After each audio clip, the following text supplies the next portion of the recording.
Welcome to the Real Triathlon Podcast. I'm your host, Garrick Lowen, here with Nicholas Chase and Jackson Laundry.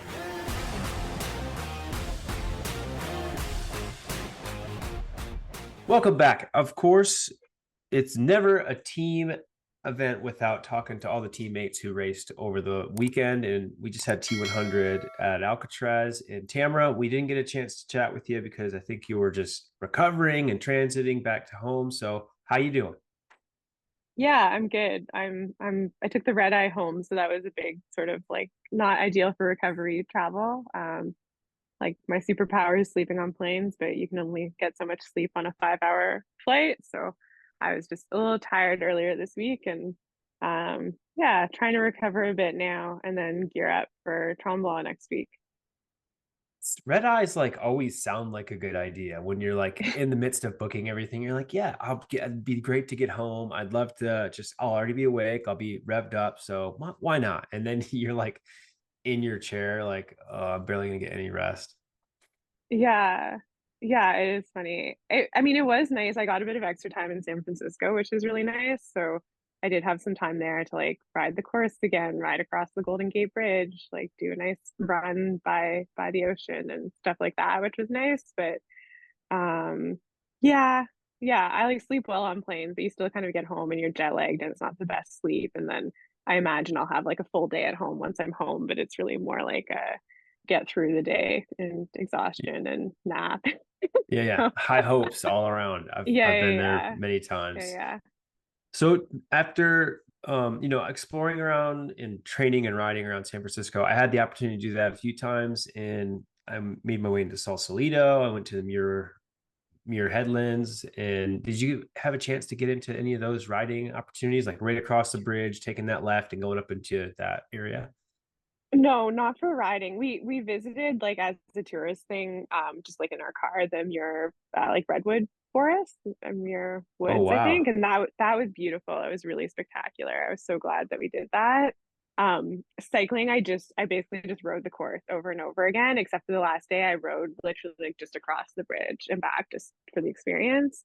So I didn't explore much outside of that, but it was really good practice for me. Like the descents are not so technical, but a little bit more technical in terms of like turns than what I have access to easily at home. So even like after the race, I went and rode that a bit just for practice. And the cars were so respectful. I think I was really surprised by how attentive cars were and how many cyclists there were in that area. Yeah, I think that's lovely feedback. Anytime I can hear that about a place that we frequent and there's a lot of athletes there, it's nice to know. Even same thing in Boulder. Like I was just there for the first time, and literally on any given day, I'd see 50 cyclists. On the weekend, I'd see 500 cyclists, and the cars were just Wow. pleasant. It was lovely. So I'm glad you had such a good experience in San Francisco. Um, Mm-hmm. Outside of the racing and stuff, how did you find the accommodation, getting around, transit to and from the airport? How was the general experience like logistically? Yeah, so good at this one. I thought like this is maybe my favorite sort of PTO or T100 event so far. And I feel like for Escape from Alcatraz, it would probably be similar, but just like the setup of where the race is was really convenient. And for T100, their race hotel was in the, I think it's called the Marina District, like Fisherman's Wharf area. So Yeah. quite close, like an easy to cycle to the course, like a couple of kilometers away. And they organized like Ubers for us in the airport. They set up like a business Uber account we were able to use. So that was like super easy. Um, there's an area in front of the Maritime Museum that's like a nice bay for open water swimming, tons of people swimming there. So that was about a 10-minute walk for our hotel, from our hotel. Like that was so very easy to do open water swimming, very easy to get out on that bike course, which I found that even though it's a bit of a busy city area because of the number of cyclists and just how respectful the cars were in general, it felt pretty good for riding. And like harder to get like longer interval sections in, but you could get really good like hill repeats in and stuff like that. And then um yeah, like beautiful park there and Christie Field for running. And the PTO had organized with the Olympic Club in San Francisco that we could use their pool, which is like a beautiful facility. So Oh, yeah. that's like a legendary pool. Okay, cool. Yeah, it was really nice and like very, like you'd have a lane to yourself during the hours that we had booked more often than not. And so it was all very easy and everything was pretty close together. So I had thought about maybe renting a car because I know in Miami, I just felt like not having a car, I was a Landlocked. little bit like trapped in one spot. But I found actually like that part of the city, it would have been a pain to have a car. It was like easy to Uber for the Yeah. little bit that you needed to get around, but everything was very like walkable, bikeable, and beautiful, like just so beautiful in front of the ocean there with like Golden Gate Bridge on one side and Alcatraz on the other side. And yeah, I really liked it. Yeah, parking is the worst. So like it's nice to have a car, but you just can't park Yeah. in those cities without just losing your mind. Yeah, yeah, and I think parking is pretty expensive. And then just like, I don't know, I didn't want to try parallel parking on those like crazy steep roads that they have and stuff like that. I was like, better for me to walk or Uber. Nice. So we're almost halfway through the year and we didn't have a good Miami, didn't have a good Oceanside. And how has it been feeling with these first 6 months with a lot of buildup, a lot of ambition, hopes, and you elected not to race anymore outside of those two. How has it been like steamrolling all that momentum into this race, and were the expectations pretty in line with kind of how it ended up?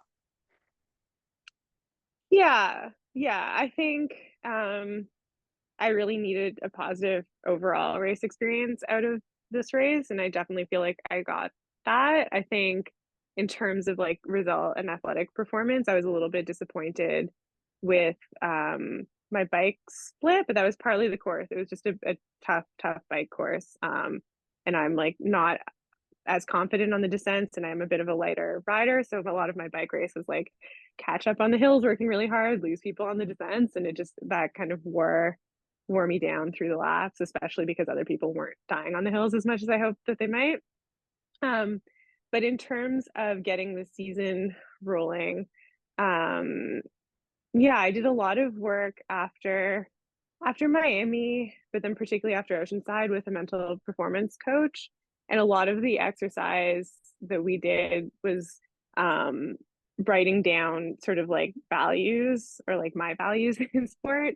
And like I kind of did a page on like my conception of like the best athlete version of Tamara, basically. So we called it like eminent Tamara. Oh, you made like And an as alter much ego? well, no, it's not. It was more like if I'm picturing like my absolute ideal of myself as an athlete or like how I want to feel, how I want to behave, how I like yeah, basically like if I am living up to my standards for myself as an athlete, what does that look like? And particularly in terms of how that connects to my values. And so all of that is stuff that I think about a lot, but I've never like done such a formal exercise of sort of writing it down. So I'd almost describe it as like it's almost like a corporate strategic planning exercise, but like for me as an individual or like as an athlete in particular. Um, and as much as that kind of thing can sound a little bit uh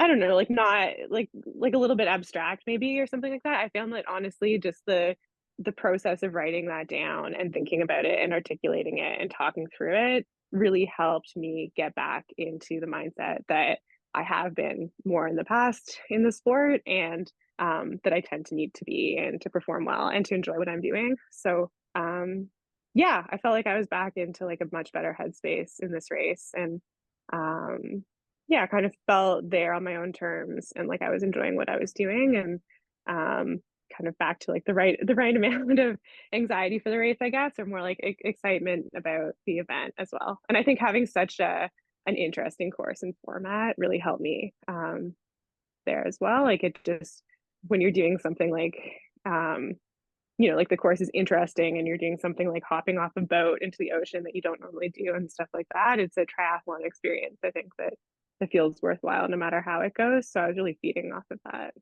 Absolutely. The process that you went through and identifying kind of separating emotions from reality, from some logic. And I think that that's such a strong way to restructure and repattern some of the processes that might just get overshadowed by a lot of doubt, anxiety, letdowns of what you were really hoping to get to begin with. So it was just a good reset. And I think that most athletes should experience that on some level throughout the season.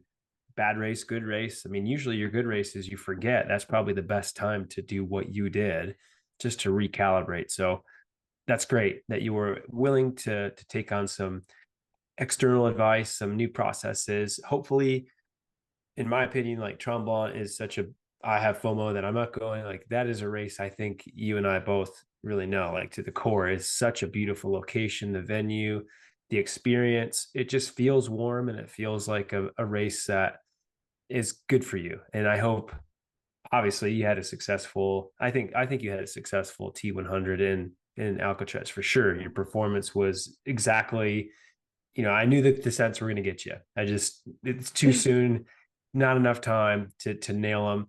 And you're such a strong bike runner right now that I knew the run was going to really be your weapon again. And it was awesome to see it. So awesome job. Yeah. It, Yeah, I was pleased with that. I think, like obviously I often get fastest run split in Ironman racing, but I think that's actually the first time I've been like second fastest close. run Yeah. split a lot in PTO and stuff. I think that's the first time I've actually had fastest split. So like that was satisfying. And it was a lot. The women's race was pretty spread out. So like right at the beginning of the run, I was able to pass a few people, but then it's like very alone, like kind of, hoping and trying to keep catching up with the people ahead. But I was really pleased to keep up the intensity in the run, even without like tons of carrots along the way. So I was really happy with that part of the performance. And it And looked cold. Were you cold? not while riding, no. It was pretty like there was always a cold breeze off of the ocean in San Francisco.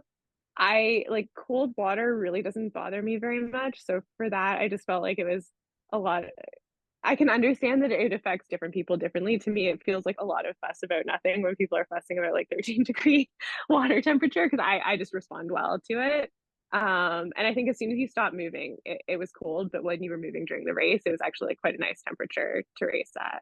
Yeah, the temperature obviously is chilly. And I think that a lot of that in the warm up, and then once you start racing, it actually is a good temperature to really push because it's not like your fingers and everything are going. You guys had to wear booties and gloves, I'm assuming, which was a We little did. bit interesting. I mean, Um, that's a yeah, tough thing to deal with.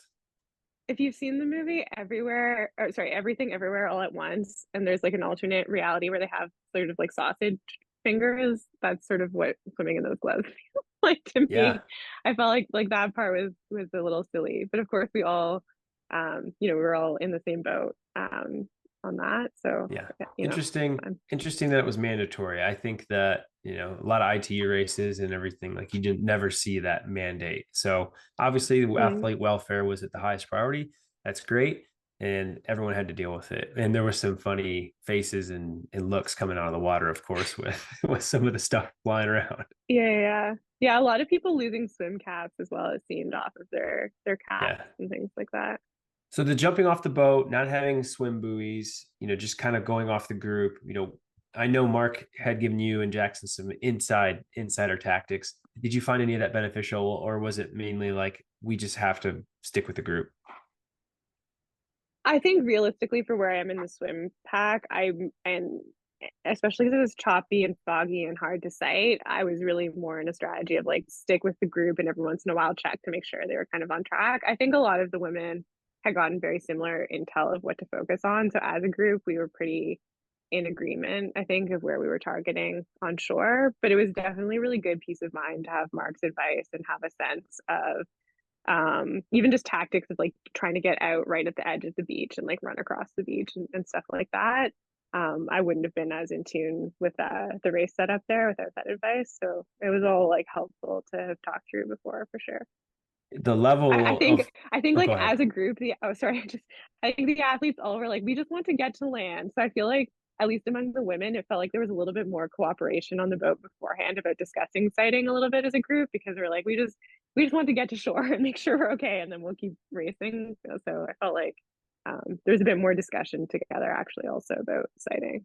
That's a good warm strategies. feeling before the swim. Like, all right, ladies, yeah, let's just get there. Let's get there. Everybody get there. And of course, everyone's going to push it, but everyone's still relegated to gloves and booties, which is going to just slow some people down for sure, especially the faster swimmers. I think it kind of neutralizes a lot of the flare.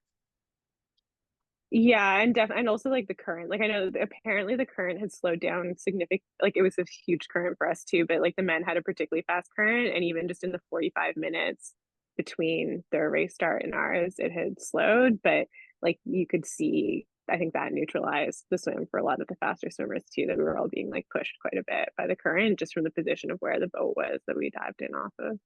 Yeah. Did you've been working on your bike? Obviously, that's something we always know with Argon that you've been really focused on.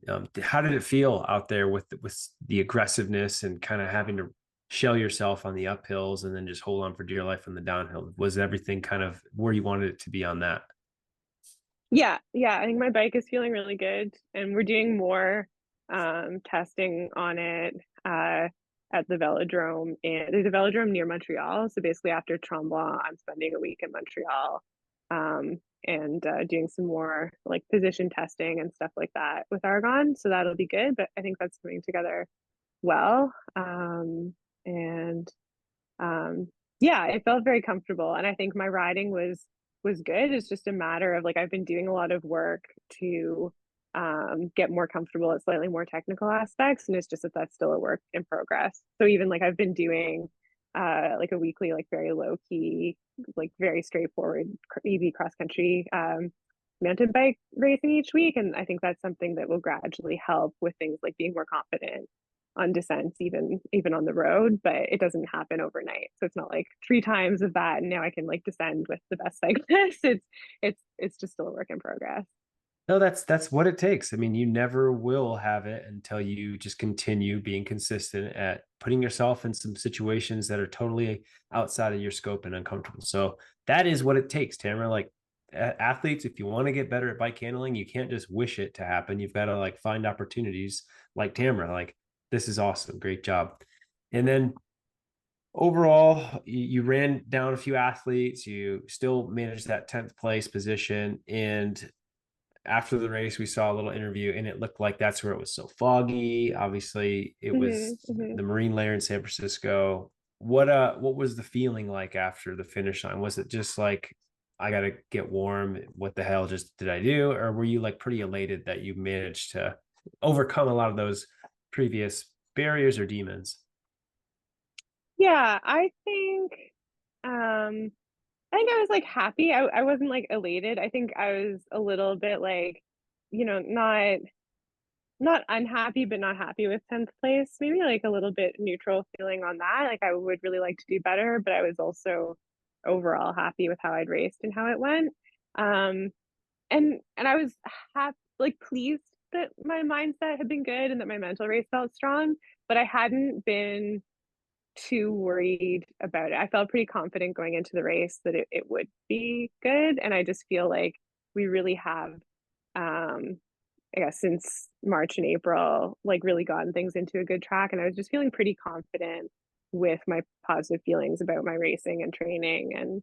And yeah, I think generally like I really liked being in San Francisco. I was in a very different mindset leading into the race than I had been in Miami and certainly even in Oceanside. So I felt pretty confident that would go well. But then of course nice to finish the race and be like, yes, Yeah. good, it did. Yeah, yeah. And yeah, yeah. So, throughout the process in working with coach and developing some new patterns of kind of processing things, do you have any things that you pinpointed from those experiences that didn't go so well that you maybe were able to figure out, like, okay, here's where I think that this probably was a negative effect to my mind calibration, and I know now how to defend against it?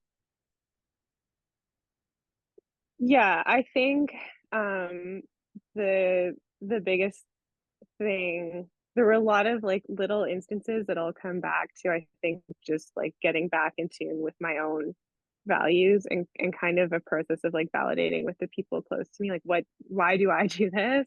What do I get out of the sport? And how do I want to be in the sport? Which is a lot of what I was doing when I first got into triathlon, I was coming off of a lot of injuries and some really bad experiences with running. And I was really, really rigorously just doing that, like kind of internally, naturally. And even in how I would respond to other people's comments, even about like what my goals should be and stuff like that. I had a very clear vision for sort of a value system within the sport that of course, like I'm always striving for good results, but my satisfaction was pinned on actions from me and other things sort of separate from however the results come out in the end. And really, like, as much as it gets sort of beaten to death in the way that people discuss things, like a process oriented approach to things.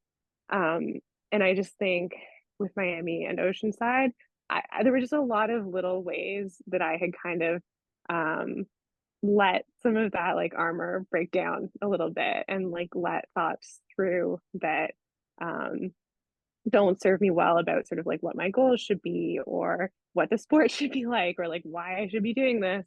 That in little ways I wasn't really like reinforcing my own mindset and values. And so it was really just sort of like coming back to that and being grounded in that again.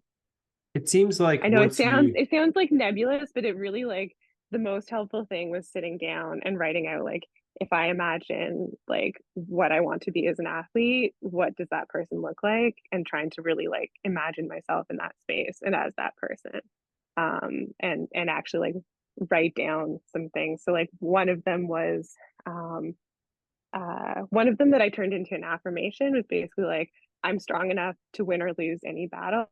All I have to do is try.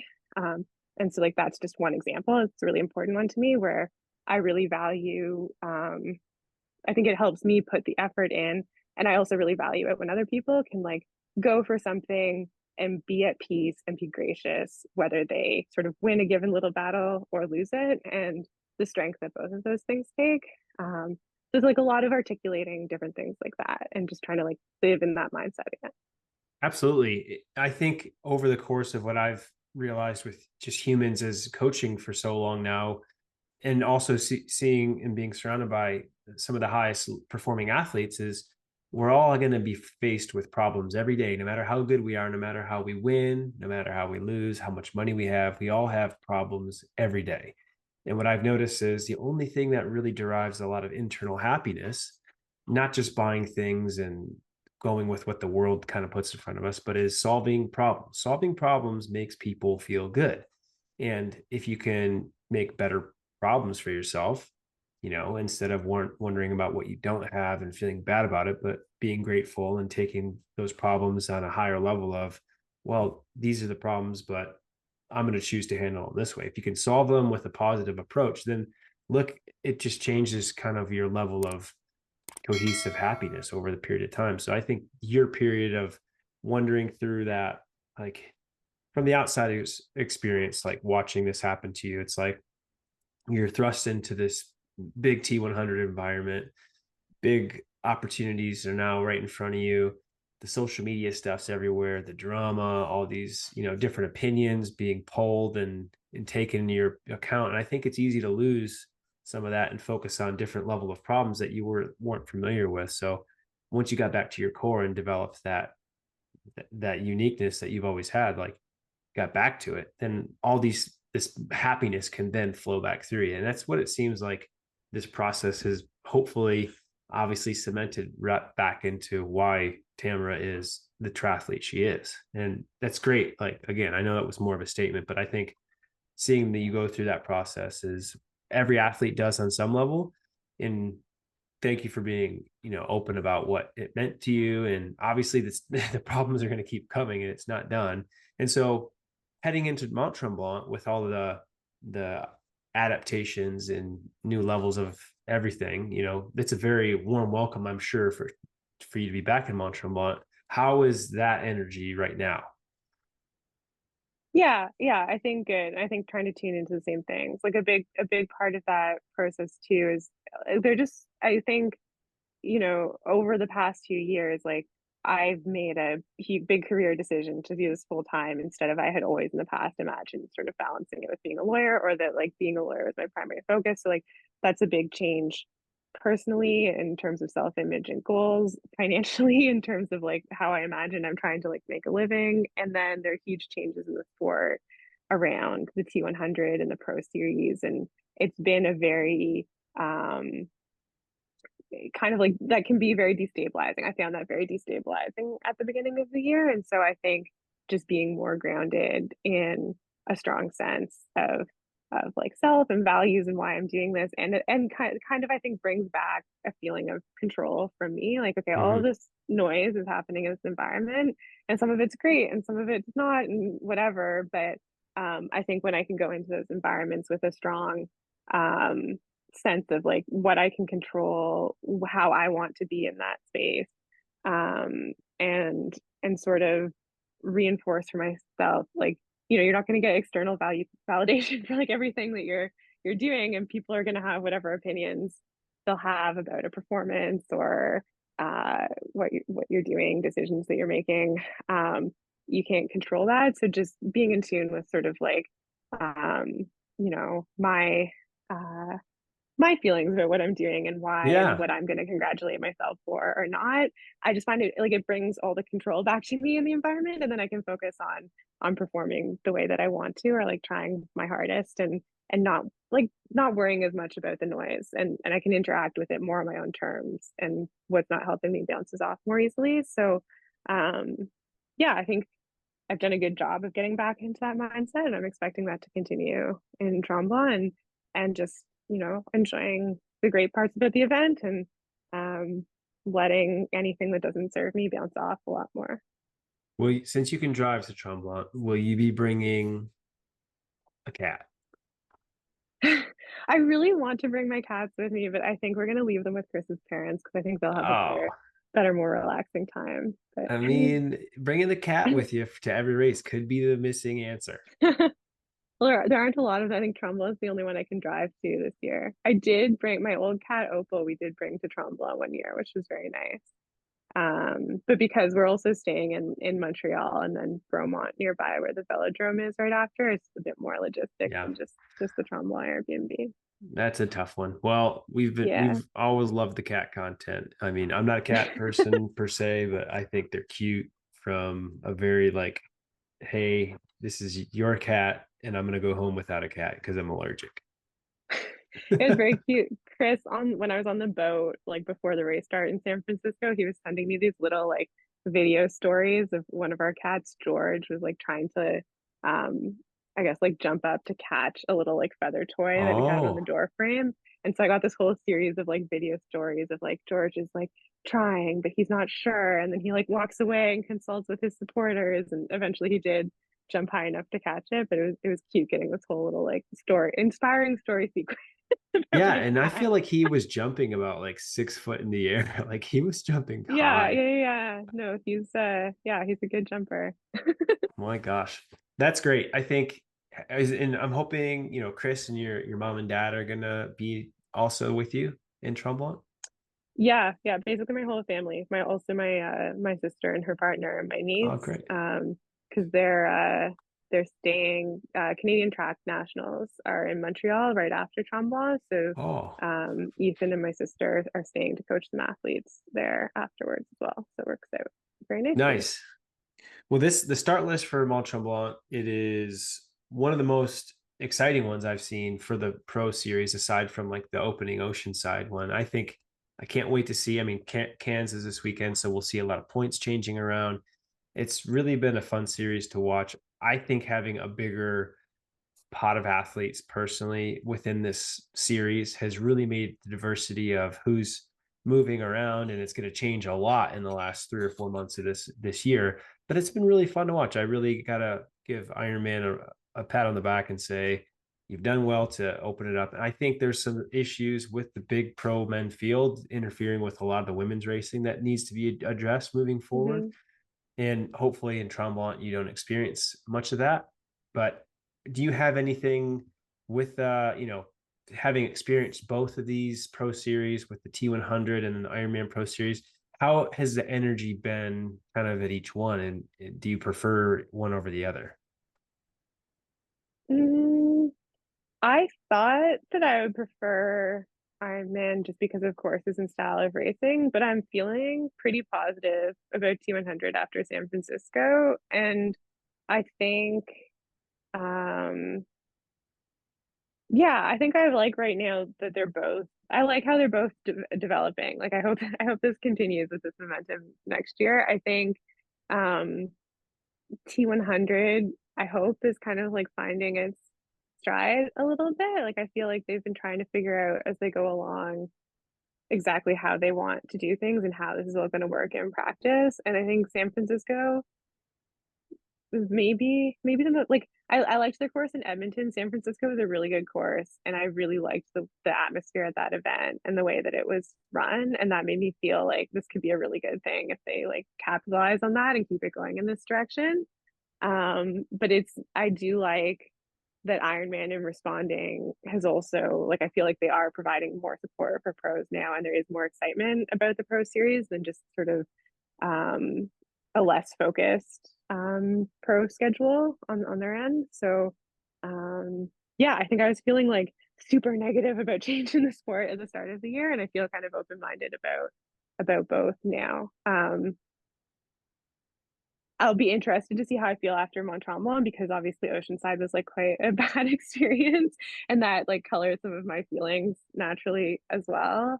So probably I'll have a good Ironman experience after Mont-Tremblant and then I'll feel like positive about all of it. Yeah, um, you've but got the armor I now, like, so you'll be good. yeah.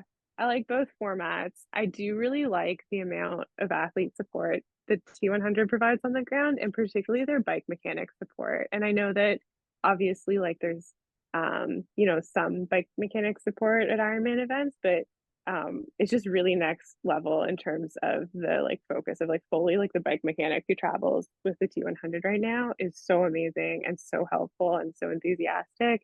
I really appreciate that. I I heard the like same that. thing from Jackson. Jackson was saying like Yeah, they warranted some of his products that weren't working. Like it's been like well said, and it's great to hear your opinion on it as well. That it is just such yeah, a high level of like support. yeah. It's amazing and just something like I kind of really stupidly I was taking a photo of my bike and it blew over and bent the derailleur hanger, which just felt like the stupidest way to damage something. Trying to get like the Golden Gate Bridge in the Yeah. background. And I had an extra derailleur hanger with me because I do usually travel with an extra because it is easy to bend them. And fully their bike mechanic was like so apologetic. Like it's such a good thing that you had your own derailleur hanger. I'm so sorry. Like it's like a bit of a custom Argan piece, and I just don't have any of those yet. And I was like, this is a new experience to have someone like apologize to me because they don't have a bike part Yeah, to one help very me with my unique bike. bike park. And Yeah. kudos, So like many athletes don't travel with that level of spare. Like those are like even some of the shifting blips. I bring some of those as spare. So good on you, Tamara. That was really smart that you did that. Take notes. yeah, thanks. Yeah, I'm trying to learn as I go along. And I do really like to be as self-sufficient as possible when I'm traveling with my bike. It's just so stressful when you run into a problem and you're trying to fix it before race day. So um Well, Tromblant's yeah, coming up in a couple of weeks, and beyond next that, week. Next yeah, week, not a couple yeah. of weeks. Well, I guess since I guess we're into this week and the weekend's hitting, and then it's yeah. So sorry, my weeks are a little bit fragile right now. Yeah. So yeah, exactly. It's coming up real fast. And then are you going to be kind of pinpointing any more of the T100 races like London, or how is your schedule kind of evolving now? Um yeah, I think it's pretty much what I had planned for it to be from the start of the year, which is all of the rest of the T100 races, just with a question mark about Dubai in early November, which I'm leaning towards doing now. It's just a matter of figuring out training logistics because right now on their schedule they have two Middle Eastern races in November, and then I'd have to fly straight to New Zealand. So I think it'll be a little tough to be away from home for so long before 70.3 Worlds in New Zealand, um, but I'm also leaning towards it being a cool opportunity to race in Dubai. So I'm that's the only question mark. The rest of it is the rest of the T100 series, and then I'm doing 70.3 Talon in Yeah. Estonia in August, and Yeah, that and then 70.3 worlds after Tremblant will be the only Ironman races. I'm not trying to go after like any pro series stuff for Ironman. I think that would just be, to me, it feels like too many different things to try to focus on. So the races that I'm doing are part of the pro series. Because I wanted to focus on some of their bigger races, but I'm not like looking at points and stuff in that series. No, I really like your approach. I think we've seen some contracted, top T100 athletes kind of spread themselves a little thin with racing a lot and not really showing up to their peak potential because of logistics and travel and being tired. And I really like that you're emphasizing why you signed up to do this series, the support you want to give it, and you're taking it very seriously and you're showing up with the best intention to have the best day.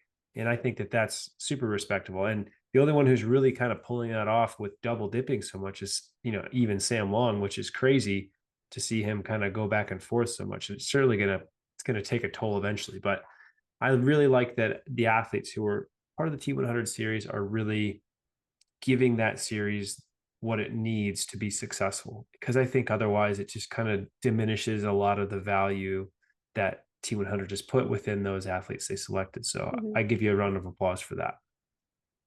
Yeah, I think um easing into it more and hoping that they find their stride. I feel excited about London now after the way that San Francisco felt. So that's really nice.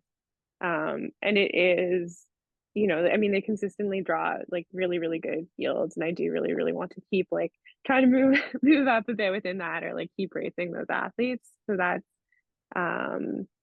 that's been great. Well, and And London also is going to yeah, have so much energy. Like I raced there just as like an age grouper at the world championships. And it was awesome being in Hyde Park and around this, that whole area. I think you're really going to love it.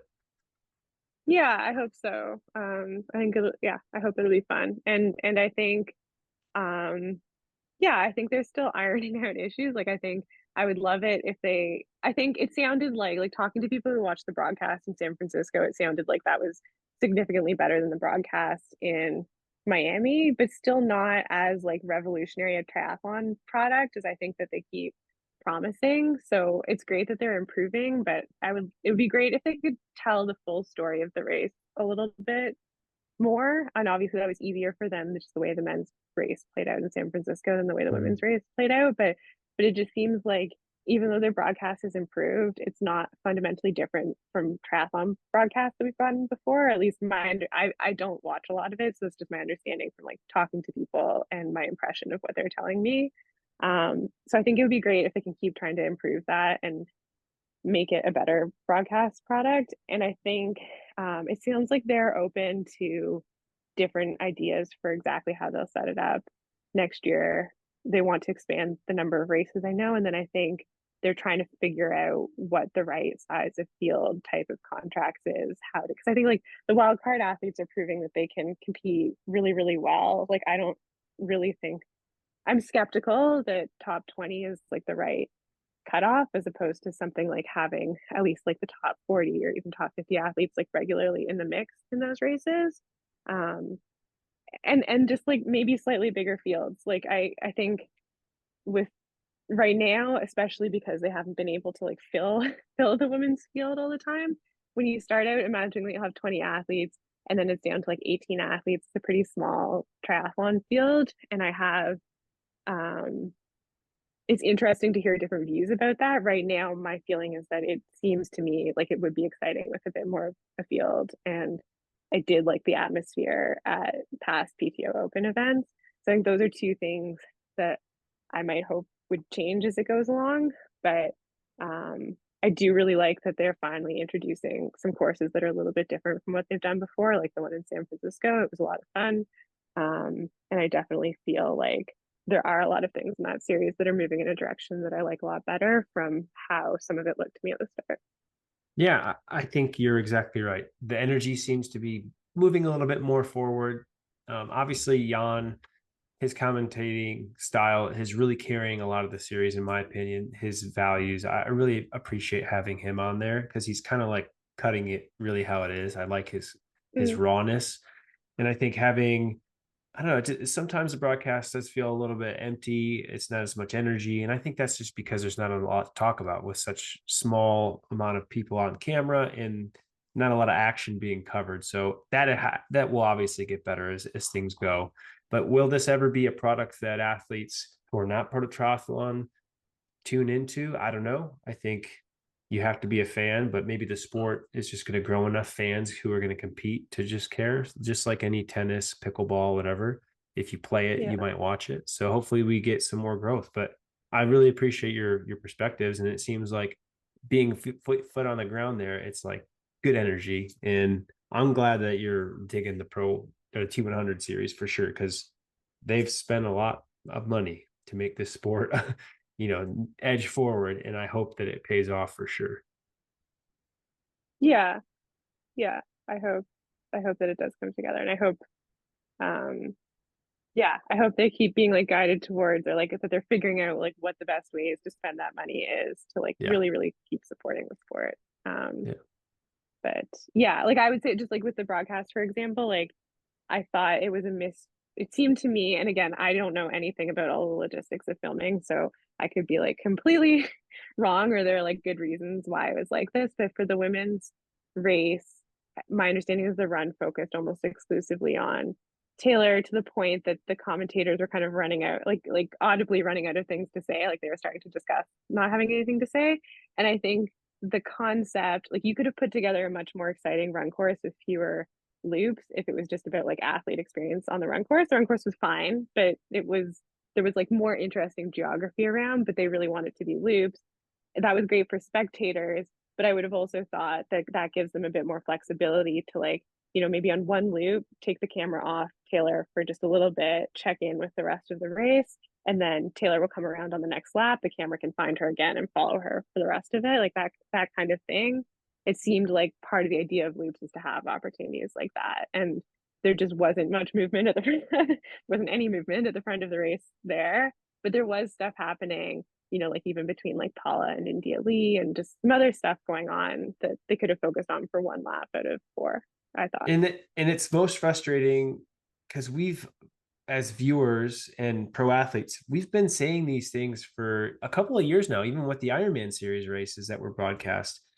Put more stories on there, see more passes, capture more emotion with the athletes. That doesn't seem like broadcast, in-depth broadcast level knowledge. That's very basic. And for them to Mm-hmm. be missing that over and over and over, that's my main frustration with most of these broadcasts is spend the money on making it actually something. Like it's great that we're highlighting the best of the best. But again, even when you watch Formula One, hundreds and hundreds of millions of dollars are being spent. When Max Verstappen is winning by a minute to 2 minutes, sometimes we don't see him for a while. We focus on the battles that are third or fourth, or for good points, or for good position moves. Like that is what people need to watch. So you're right. I get so disheartened every time when it's like 15, 20, 30 minutes of the same thing on screen. The commentators are just running out, exhausting themselves. So that has to change for anything to get better. Yeah, yeah, and I can appreciate their like safety concerns about moving cameras around and stuff like that, but it would just be interesting for such a focus on wanting like a broadcast product. It'd be interesting to see like a more creative ideas around that. And it's not that, I don't know, I think also when you're picking like 20 of the top athletes, like, just because someone is running away with the race doesn't mean that there isn't other like impressive, interesting athletics going on. And I think Yeah. you can, give the victors a huge amount of attention while still telling a broader story, and just, or telling more different stories to give people more that is interesting to focus on. Truly, that is a great point, Tamara. And that is being done with many high level sports already. So it should be a quick adaptation. Hopefully it happens. And on that note, I've taken enough of your evening, and I want you to know that for sure, rooting for you at Tremblant. I know that, I just feel like this is such a good race. I really wish I was there for this one, and can't wait to watch it. Honestly, I hope Ironman's been doing a good job putting a lot of different athletes and energy into it. So I'm sure we'll see you. You'll definitely be a favorite and get a lot of, hopefully it's all right. They're going to be they're going to be bugging you for a lot of camera stuff Yeah, and yeah. fighting chance. So I hope you're ready for that. And you'll have a big real triathlon squad opportunity to get ice cream with Tamara after the race. Hopefully we can set something up. I know that we've got a lot of athletes going who support every bit of our team. So that'll be something I think you'll get a lot of love for. And beyond that, we'll hopefully see you in the next 4 or 5 months somewhere in person. Yeah. Yeah, I know. I'm off to like Europe for a while after Tremblant. So I don't know. You guys should all come as well. Darn right. Well, I mean, I'll be in Roth at least, but I won't be over by you. Okay. Yeah. I know. Yeah, when Europe is going to Estonia, it's like not so close to everything I know. else. But yeah. Okay. Well, great. Well, yeah, and no wildfire smoke, fingers crossed, at Tremblant this year. So let's hope that race goes Yeah. forward as I well. believe it will. There will not be the moth Armageddon due to the fires and smoke.